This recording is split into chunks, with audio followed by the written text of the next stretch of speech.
This is a Frank podcast.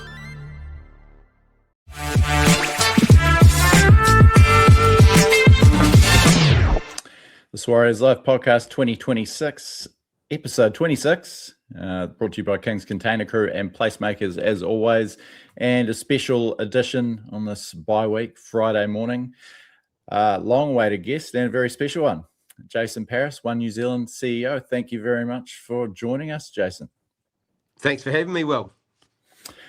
Great time to be a Warriors fan once again in 2026. The team's flying. Everyone is totally in love with the club. So I'm guessing it's even better to be the CEO of the Warriors' major sponsor. It's always a good time to be a Warriors supporter. As you can imagine, when I got this gig, it's kind of a dream role.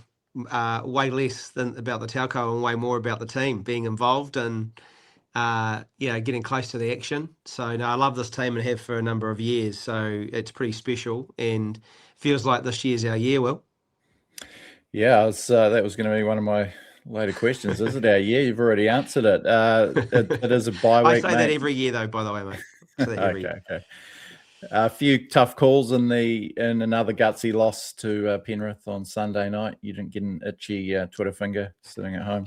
I did, actually. Every time something like that happens, I get a message from Cam George telling me to put my phone down. And then my mother is probably the next person who tells me to put my phone down. Then my wife. And then most of my mates are encouraging me to pick it up. So, yeah, but I was really proud of the performance. It was really finals footy, right? Completion rates of over 90% from both teams. And I think you're right. We left probably 3 tries on the table there, and so I thought that we were genuinely the better team, and Dylan Edwards just had an absolute stormer to keep them in it. Yeah, high quality footy, and one of the best regular season games in years. I think was general consensus. Good signs moving forward. I'm sure we'll get to meet them again. I am keen to ask about your connection with rugby league and the Warriors, prior especially to joining Vodafone in late 2018. Take us through it. Yeah, so from Invercargill, love Southland, but to be fair, not a lot to do. So play a lot of sport down there. So my grandfather actually, he was an all white.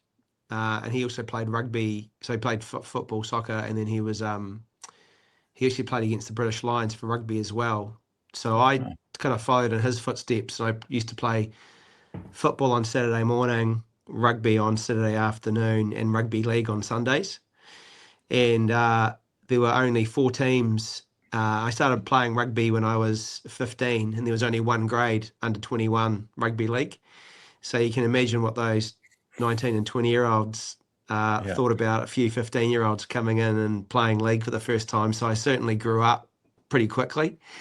But I loved it. I played with a couple of junior Kiwis way back then. And I was lucky enough to play with a few All Blacks in rugby as well. So I knew that I wasn't going to be an All Black or a junior Kiwi when you're around, playing with that kind of greatness.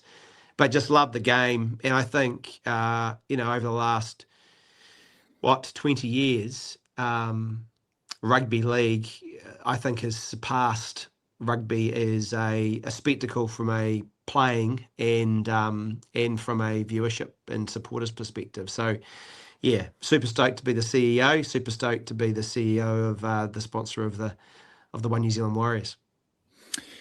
Obviously, you've been CEO of Spark before that and involved in television, head of digital and CEO of TV3. So obviously, being a league fan as well, you're very much aware of the Warriors, what they meant to everyone, and I guess what they meant to Vodafone. But did the depth of that relationship take you by surprise when you joined Vodafone? No, not really. In fact, my first ever date with my wife, I took her to the Warriors, and she's not a massive sports fan. So that shows how much I love the game. I've had it didn't surprise me because I could see how important it was to Vodafone even before I joined, and then Russell Stanners, who was the CEO before me, was a big fan, but his wife Michelle is probably the greatest Warriors fan. She's I didn't know that she knew all those words that I heard her say during the games. And then we've just kind of continued that partnership.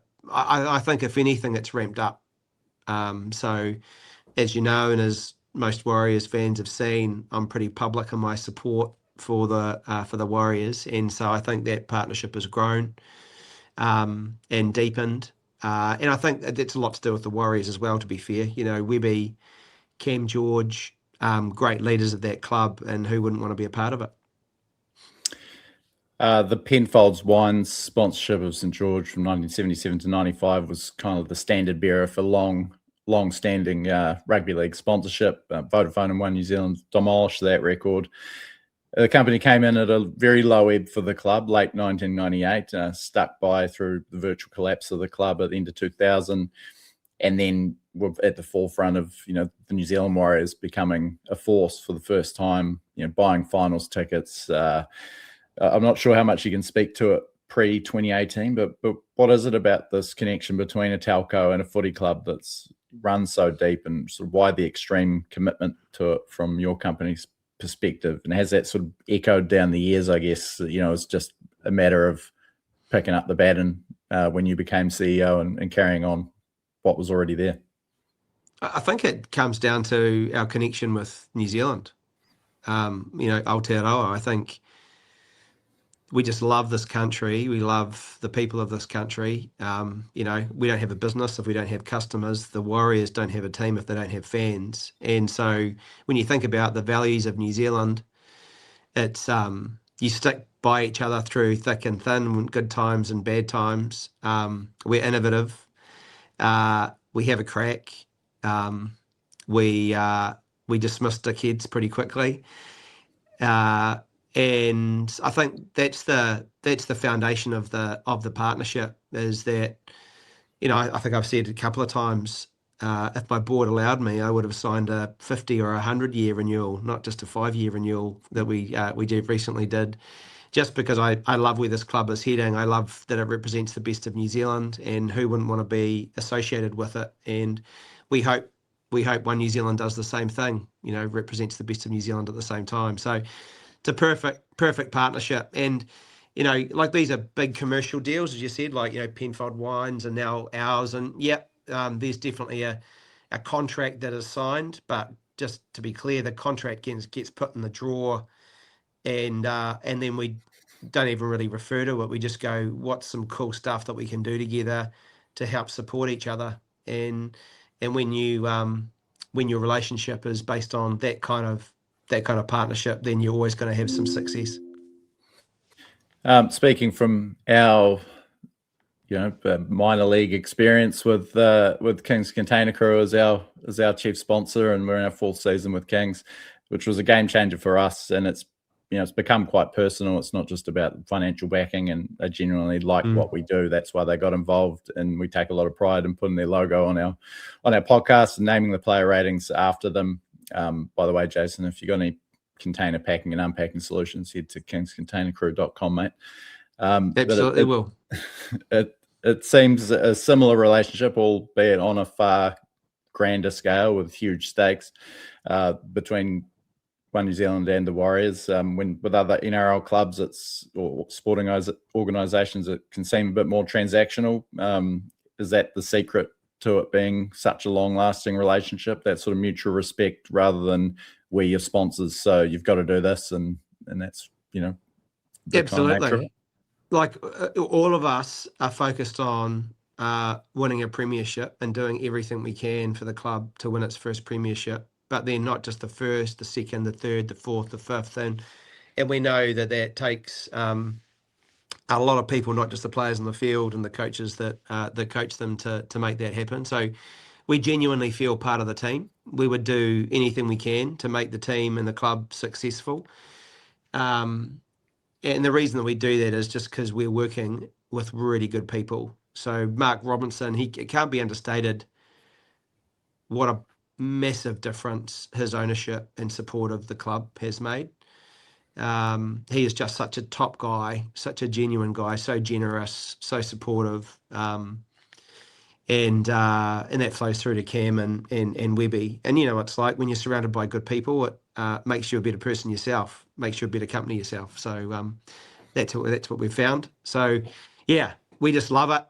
We love the club, and we're confident that the investment that we're making, that all the sponsors are making, that the club is making, is going to see many years of success ahead of us. Speaking of Mark Robinson and the COVID years, I'm guessing it was Mark Robinson and Vodafone One New Zealand support that kind of carried the Warriors through financially through probably the toughest period that any club in the history of the game has sort of navigated. Certainly the most unique. Can you speak a bit about that few years, how tough it was? Obviously, you would have had an enormous amount of challenges as a company yourself, rather not just about the footy club that you were sponsoring, but also as a company to navigate. Yeah, like I think every business, every individual, every family, struggled to navigate through that period. And and for me, personally, it was really tough from a work perspective because people couldn't work or learn without our services, without our connectivity. And I thought the industry and ourselves did a fantastic job of navigating through that. And I was working 12, 18-hour days, and so were our team, to help the country get through it. And what helped me get through it was my family. The reason I tell you that is that the Warriors, a lot of them were separated from their family. So you can imagine how taxing that is when you're in a unprecedented waters with something like COVID hitting you. You don't know when the end is. You're in high pressure environments, and you're in a different country, and you don't have your family with you, and you're separated, and you're not sure when you're going to see them again. And that's whether you're married and you've got kids, or you're a 18-year-old who's used to being supported by your family, and now you're feeling isolated and alone. So mentally, really, really challenging time for the club. And that's where I think values hold you in good stead. And that's why people like Robbo, Cam, were fantastic at that point in time to make sure that I think if you asked Cam George, he would say that actually COVID was probably one of the best things that happened to the team, because it really was a moment where Cam was like, what does the DNA of this team need to look like for us to be able to cope with this level of adversity? And I think that foundation has set up the next few years of success.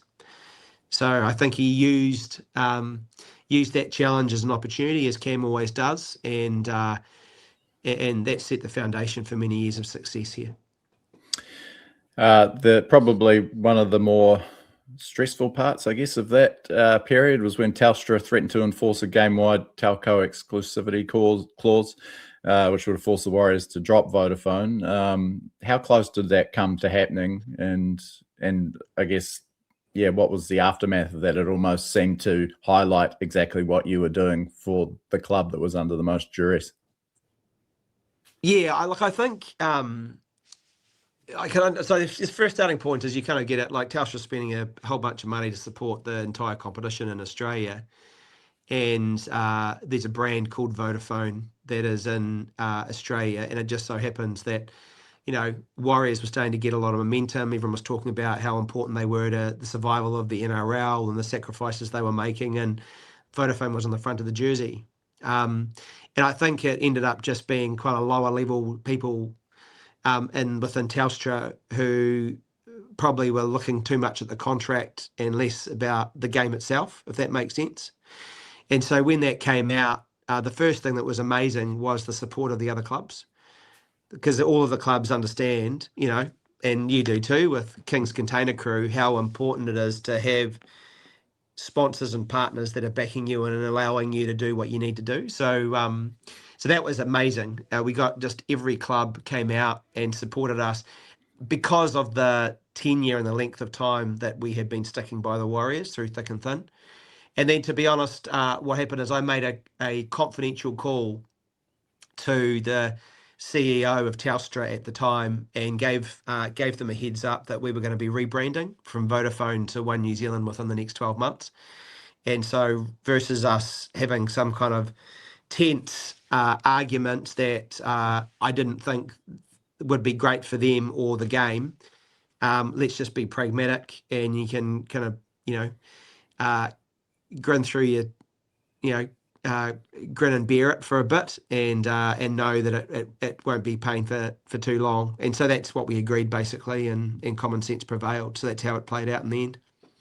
Well handled. Speaking of that One New Zealand change, and coinciding with the Warriors being back in New Zealand, obviously a big juncture for the club. It almost seemed like the name change and certainly the logo change, because it changed the look of the jersey.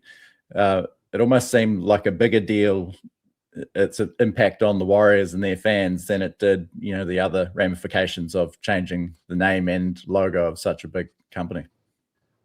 Yeah, you're right. I have to say, the first time I saw the logo on the jersey, I was like, shit, that's like a target for where you put your shoulder to tackle someone. So I was a little bit worried about, and I was watching those first few games with real interest to make sure that it wasn't just a way for the opposition to line our players up.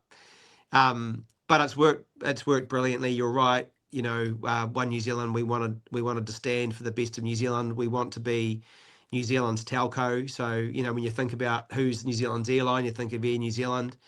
When you think about New Zealand's telco, we want people to think about One NZ, and who better to do that than the partnership with the Warriors, which is everyone's league team. So, it's gone brilliantly. And yeah, we're on the front of the jersey, but it's more than that. In fact, one of the highest selling jersey was the retro jersey, where we took our logo off. And so that just shows you how much we value the partnership, and how much more than it is than a logo on the front of the jersey, and fans and supporters get that. I talked to your heads of brand and marketing a couple of years ago during 2023, so not that long after the rebrand, and they spoke volumes about, I guess, how cooperative and how cruisy the Warriors were with it. Like, they must have made everything a hell of a lot easier. Oh yeah, it did. Like, they were just blown away that we were open-minded to taking our logo off for the greater cause, right? To do something that celebrated the heritage and the history of this great team. And I was at Magic Round just recently, and lots of people had that retro jersey on, and many of them came up to me and just said how cool it was that we did that. And I think we probably got more brand attribution and positivity from that than if we had had our logo on the jersey, right? Everyone was talking about it. Everyone was talking about, man, this brand does anything for the club. And and that's correct. I'll tell you another story, Will, which no one knows, but one of the ideas that Cam George and I had was that we would take the One New Zealand logo off the jersey for Vegas, and we would sell it to someone for an opportunity for the Warriors to bring some more money in. Because you think about the US television market, how big that would be. We thought, imagine if you had Trump Towers or something on it, how good. We just got that idea a little bit too late to execute, but you never know if the Warriors go back to Vegas in that last round. So I think there's a couple of teams that will need to play there again and repeat. That might be on the cards for another repeat of some other brand being on the jersey, and us getting credit for it, and the club getting some money for it. Yeah, very cool. 2023 was obviously an incredible ride for every fan of the Warriors, I'm sure, for you guys, or absolutely was for you guys, and coming at that juncture of rebranding and changing your name. And then you sort of catapulted yourself to wider fame with an infamous tweet about referees. It was a Magic Round game against Penrith, fairly controversial one. We had a couple of guys binned, and I think you probably just Still echoed the remember it. thoughts of all Warriors fans, but a bit more consequential when you're in the position that you're in. When did it sort of sink in that you might have crossed the line and there was going to be a bit for you to deal with? Because you did double down a bit in subsequent interviews, albeit with a bit more diplomacy before trotting out an apology. Yeah, look, so I think that the process for that one was it'd been brewing for me probably for years, to be honest, like it has with most fans. And like I'm definitely not that guy who shouts at the TV screen or is aggressive on the sideline. And I know I coached all my three children's sports, and when you coach, as you know, that you're reffing as well. So I know how difficult it is, even at under 12 level, let alone at prem level. So my gripe actually, and in the heat of the moment, I could have worded it a bit differently. It actually wasn't with the ref on the field. It was with the bunker, with all the technology that they have behind the scenes, and their ability to make a call or not make a call in the moment, just consistently. And that was the thing that was really pissing me off. And it does still, I think, today. Lots of clubs are annoyed around the inconsistency that happens when you've got all this technology and all the different angles, why you can't get it right. Everyone, I think, understands the refs on the field because the game's so fast, it's just impossible to catch everything. And I think you live with the ups and downs of that. But when it gets referred to the bunker, so my first reaction was, oh, geez, what have I said? But then I reflected on it and I was like, well, I'll clarify what I mean, but I stand by it, right? Because I believe it. And when I had a conversation with the NRL, I think quite fairly they were like, well, some people are misinterpreting this, that you want everyone to start screaming at referees on the sideline. And so that's why I apologise for saying that's just not my intention at all. But I do want to make sure that there's any unconscious bias removed from decisions when you have all of the material in front of you. Just make a call, and it has to be the same one for every team, no matter who the team is, where they're on the ladder, where you're playing. Just get consistency. I think that's all we're asking for. And, it may have been a 0.5% contributor to the role that we got on from that point in time. I think the next week we started, in the weeks following, we started getting the best referees from the league adjudicating our games, the best people in the bunkers reviewing our games, and yeah, I was really proud of how 2023 year finished. The team did really well, but yeah, I think ultimately, if you talk to Barney or Fish or Webby, they'd all say the same thing. You just need to play well enough to take those decisions out of deciding the game. You put it away, And so even as we discussed before, that game against Penrith, were there some tough calls? Yep, but also,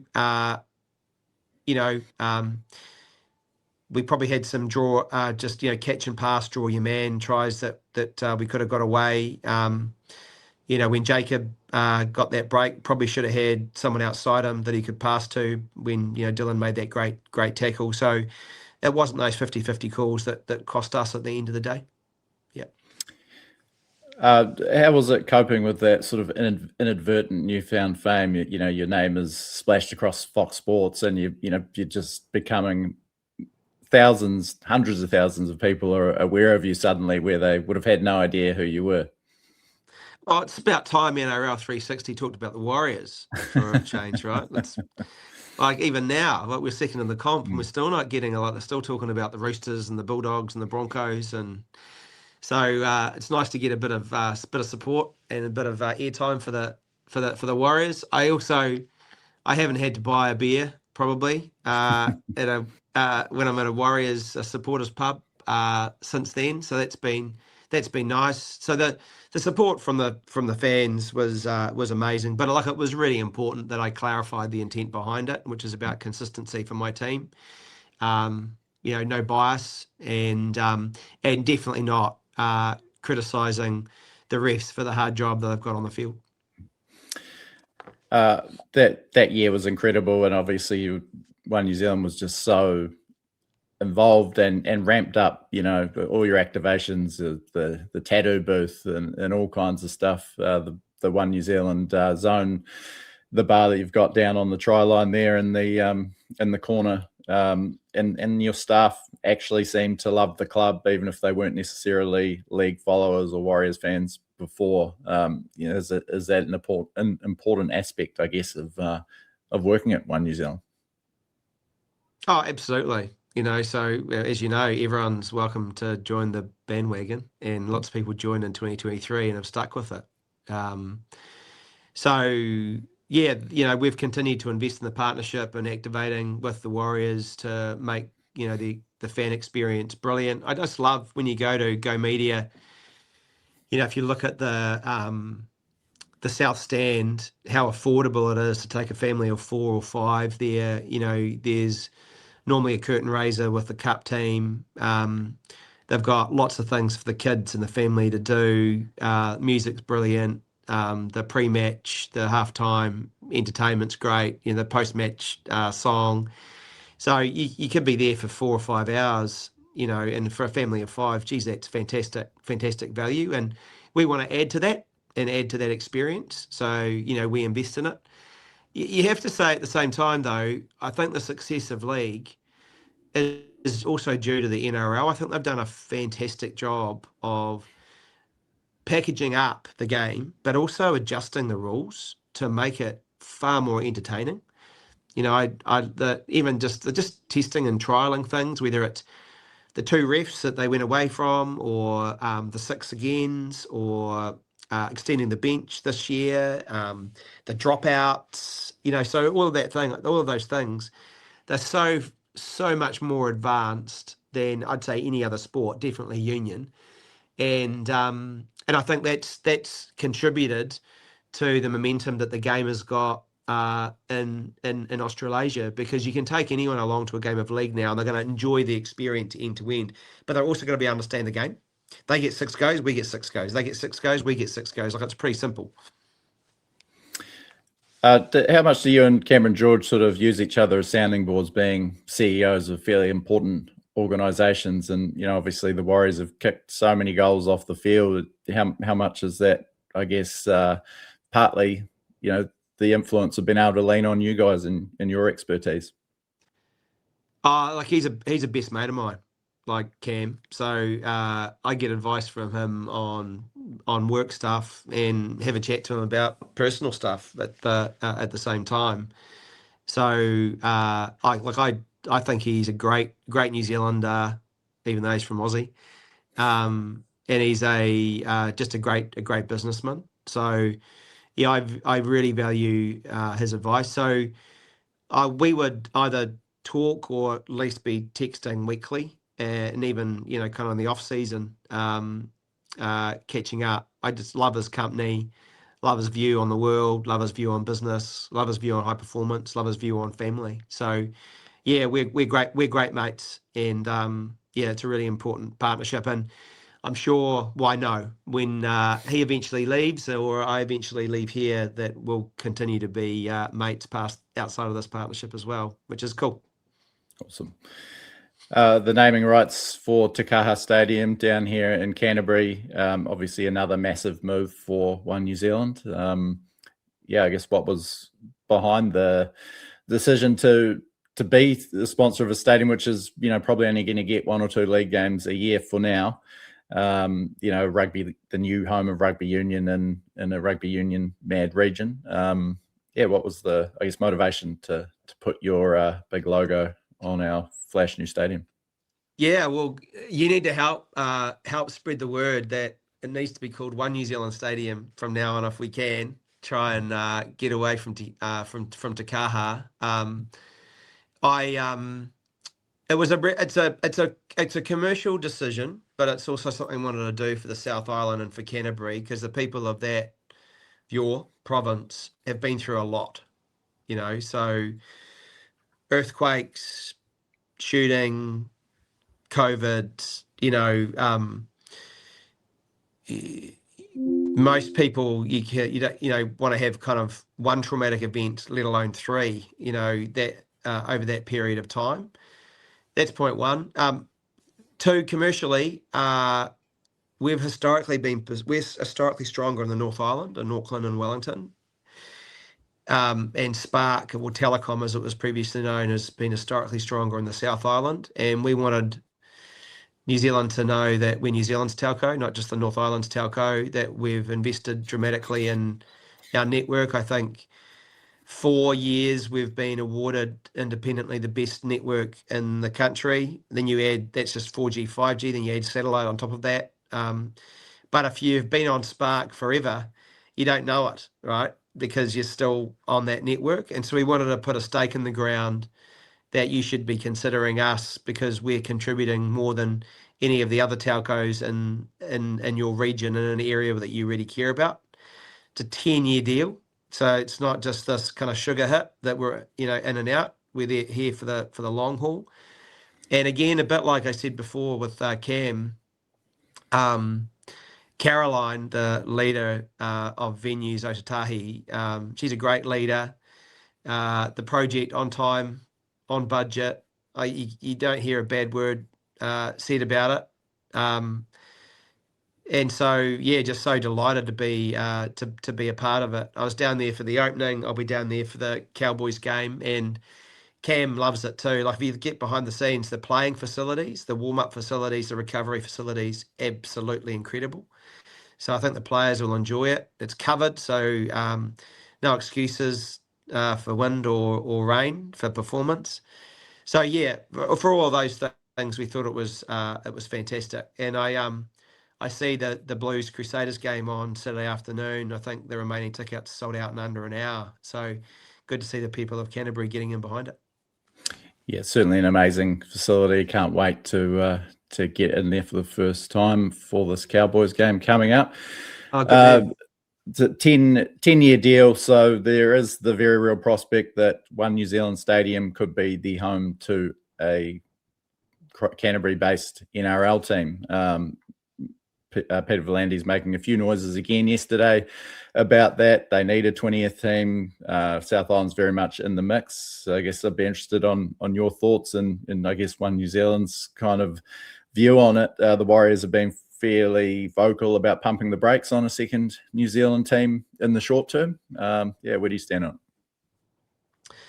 So, like, at the moment, the One New Zealand Warriors is a club for all of New Zealand, and if you look at the pipeline that's coming through, actually from, look at Bishop Neal or Tanner Smith, two great. There's a lot of other, people in the pathways that are coming from the Canterbury region. So I do feel like we've got having one team that's gunning for the premiership is appropriate now. Let's get the One New Zealand Warriors over the line, get a premiership or two, and then look at expanding our talent pool across another team at some point in time in the future. But I definitely don't think it's the right call just at the moment. But you're right, the player pool is growing. League, and even my sons, 15 and 19, they might play rugby, but they wear the league tops, and they would love to get involved in rugby league. I know a lot of their mates would as well. So I think that grassroots momentum of more players considering and playing rugby league will give us a talent base or player base of much larger than we've got at the moment. And I think that's when you can start to consider introducing a new team versus spreading your resources too thinly at the moment. Now, I've got some more fan-based questions to ask you, Jason. Firstly, I'm keen to get a bit of an idea about you as a watcher.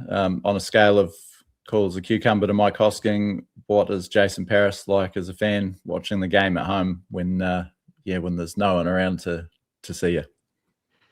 So I'm pacing and I'm silent, but I'm standing and pacing. And then when we score a try, I just go absolutely nuts. So just so stoked. I'm hugging and high fiving anyone and everyone that I can get my hands on. Yeah, so I'm very, very animated. During the game, I don't want anyone to talk to me. I don't want people texting me, messaging me, anything. I just want to watch it. And even if I'm at the game, at the Warriors, if we're lucky, we've got a corporate box at Go Media Stadium, and I apologise to all of the guests we're hosting and just say, hey, when the game's on, I'm not going to talk to you. I'll chat to you before the game. I'll talk to you at halftime. I'll talk to you afterwards. And then if I'm with Cam, we always sidle off down the side away from everyone. So again, no one talks to us during the game as well. So left alone during the game, highly animated when we do something fantastic and score. What is your favourite drink to have during a Warriors game, at home and at the game? Are you smashing a few pals with Cam, or are you more of a red wine guy, beer? I'm a Spates guy, but a Spates low carb now, which makes to my mates in Invercargill would give me a lot of crap about that. I haven't gravitated to the Spates with lime yet though. Yeah, fair enough. That's acceptable, I think. Looking back at your history as a fan, any favourite games pre and post taking on the CEO role at Vodafone? Oh, the first game against the Broncos, like just the announcing the team. That I think that like it's probably amazing for everyone. That Newcastle semi, Sean Johnson, all that like walking around, and I like it. That was just incredible. The team, the way the team performed, the crowd sending off Sean at home, like it was pretty special. And then I have to say, going to Magic Round this year and the way that the team beat the Broncos at Suncorp in front of an incredible. It was probably one of the best away wins I've ever seen live, and especially when you lose Tanner in the first kind of 5 minutes, the way that Tamati came through, and then the team just kept to its structure and next man up attitude was impressive as well. So that would be the three that stick in my head. And then of course, very first game with my wonderful wife on that date. Clearly, that's going to be up there as well. Yeah, do you remember what game that was? It was against the Roosters, and it was in 2000. Yeah. 2000. I think we got an upset win that day, didn't we? 26-22. We did. Fantastic. And so, fantastic result. Yeah, great stuff. Now, you're obviously a student of the game and of the team. I don't know if we'll be able to get an answer out of you for this one, but it is the question on everyone's lips. Who's with Tanner Boyd out for the year? Luke Metcalf in the mix. Tamati Martin doing a great job early. Who should be our number 7? Who's our number 7? Who's going to take us to the title? Yeah, so look, I love Luke as a player and as a person as well. He's a good man. I love his ambition, but my view is that you've got to displace someone versus just being awarded the role. And I think the way that things played out, Tamati has taken his chances, and you don't change a winning combination in my view. And so it's good to see Luke back and playing New South Wales Cup. I watched some of the highlights. I think he was looking quite sharp, threw a few nice, good cutout balls and looked electric. So it's good to see him in the wings there. But my hope, to be fair, is that that Chanel and Tamati are injury free and take us right through to the premiership. And I know that if there was an injury, then we wouldn't lose much at all with Luke coming through. But you've also got some really, like, you've got Jet Cleary, you've got Harry Inch, you've got Jai Lanane, who I know who's playing centre for New South Wales Cup at the moment, but he actually has historically been a 6 when we recruited him from Newcastle. I think Jai might be up there with Loffy in terms of pace. So he's Looks rapid. brilliant. Yeah, he's rapid as well. So we've got a lot of depth in the halves, I think. But I'll just go back to don't change a winning combo. And for me, that's Tamati and Chanel until it's not. As wearing a few hats of sponsor, CEO, fan, and friend, I guess, to some of these players, and certainly the people in the organisation, Cameron, Andrew Webster, Andrew McFadden. Is it quite difficult when something like the Luke Metcalf scenario unfolded recently, and obviously know all these people and are close to them, but it's obviously doesn't quite affect the business, I suppose, that much, but does to an extent, and certainly affects you emotionally as a fan. Is it that whole melting pot of emotions difficult to deal with? Oh yeah, like it really is.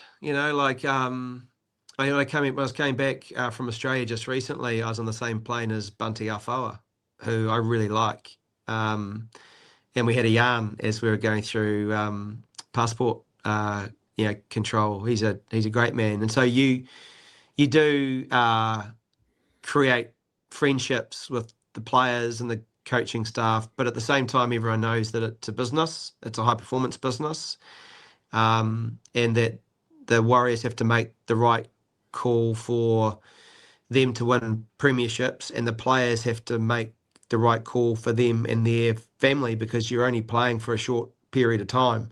So there's no animosity at all. It's just probably sadness, but as you always say, if you're not sad, you probably didn't care in the first place, and so that's a good thing. So yeah, all the decisions that the players have made or that the Warriors have made to support the players or to win a premiership, they've all been made with integrity, the right values, and with a real sense of friendship and care and love for each other. So that's why even the most recent one with Luke was sorted out pretty quickly and pretty clearly, because of the DNA of the club and of the people and the people involved. Oh, well put. Last question, Jason. We like to, if we have special guests on, just ask them what sort of music they're into. And I did give you this one ahead of time, so you might have had a bit of time to think about it. But any game day tunes to fire yourself up? Any other favourites when you're relaxing? What's in your earphones? Yeah, so I'm a massive Cold Chisel fan. So I have been since I was a teenager. And of course Jimmy Barnes, and then Bob Marley as well would be just my kind of go-to in the background. I like a lot of reggae, just sitting back, chilling, talking to family and mates, and then it'd probably be the Chili Peppers to get me fired up, or some AC/DC if really into it. So they'd be the two go-tos if I wanted to get a bit more energetic before game time. And I've already bought the family and I flights and accommodation for the NRL Grand Final later this year. So it'll probably be AC/DC and Chili's that I'll be listening to before we play in the final. Yeah, how good. So that's is that more of a confidence or a hopefulness that you're going to have your team there on Grand Final day? I think I'm really confident that we're a top 4 team all day, potentially higher. And then I think if you can just consistently get in the top 4, then you're in with a chance. So yeah, I just feel the structure, the talent, the depth, how we're playing at the moment, we're a premiership winning team, barring injuries. I think really disappointing that we lost Roger and Tanner this year. Last year, of course, we lost Luke and Mitch. Lecker's got a hamstring strain, so I'm okay about those kind of temporary hamstring strains at this time of the year because you want to be ready for the business end. I think barring injuries, we're going to be there or thereabouts. So feeling really excited and confident enough to book my flights and accommodation now. Yeah, brilliant. Love it. Thanks so much for your time, Jason. Hopefully we'll run into you down here for the Warriors-Cowboys game at One New Zealand Stadium. And love your support, love everything One New Zealand does for and with the Warriors. And thank you for joining us on our podcast. Thanks to Kingz Container Crew and PlaceMakers, of course, as well. And catch you next time. Thanks, Will.